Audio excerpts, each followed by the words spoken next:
Hi friends, welcome back to my channel. Interesting వీడియోల కోసం నా ఛానల్ను సబ్స్క్రైబ్ చేసుకోండి. రీసెంట్గా కన్నడంలో సెన్సేషన్ క్రియేట్ చేసిన సినిమా సూ ఫ్రమ్ సో. కేవలం 6 కోట్ల మితమైన బడ్జెట్తో రూపొందించిన ఈ చిత్రం ఎలాంటి స్టార్ హైప్ లేకుండానే సైలెంట్గా విడుదలై స్టార్స్ లేకపోయినా కేవలం కంటెంట్ పవర్తోనే బాక్సాఫీస్ను కదిలించింది. ఎక్స్పెక్టేషన్స్ లేకుండా మొదలైన ఈ ప్రయాణం కన్నడలో ఇప్పటికే 35 కోట్లకు పైగా వసూలు చేస్తూ ప్రస్తుత దశలో కంటెంట్ ఈజ్ కింగ్ అనే వాక్యానికి సాక్ష్యంగా నిలుస్తుంది. ఇప్పుడు ఈ విజయవంతమైన లోకల్ ఎమోషనల్ సినిమా మన తెలుగులో కూడా విడుదలైంది.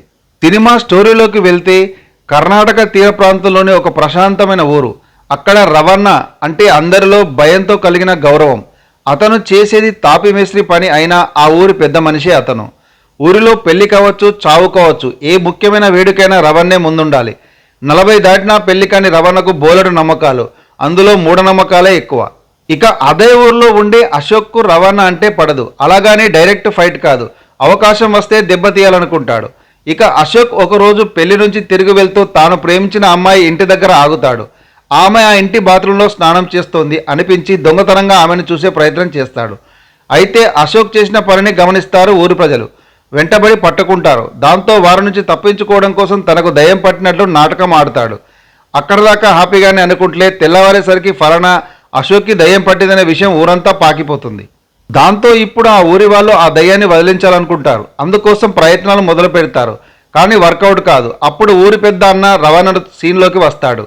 అతను కరుణా స్వామీజీని తీసుకొస్తాడు.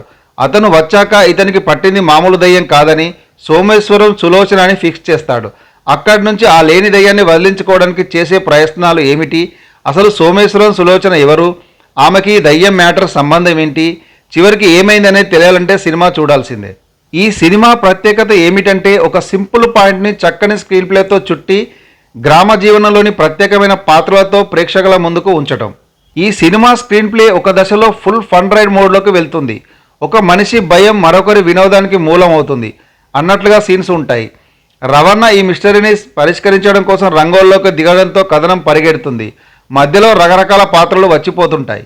ఈ సినిమా ముఖ్యంగా కన్నడంలో పెద్ద హిట్ అయిన సినిమాని ఎక్స్పెక్టేషన్తో వెళ్తే పెద్దగా ఏమీ అనిపించదు. లైటర్ వీక్ కామెడీ ఉంది. ముఖ్యంగా డైలాగులో కామెడీ లేదు. విలేజ్ క్యారెక్టర్స్ నచ్చితేనే ఈ సినిమాకు వెళ్ళవలసి ఉంటుంది.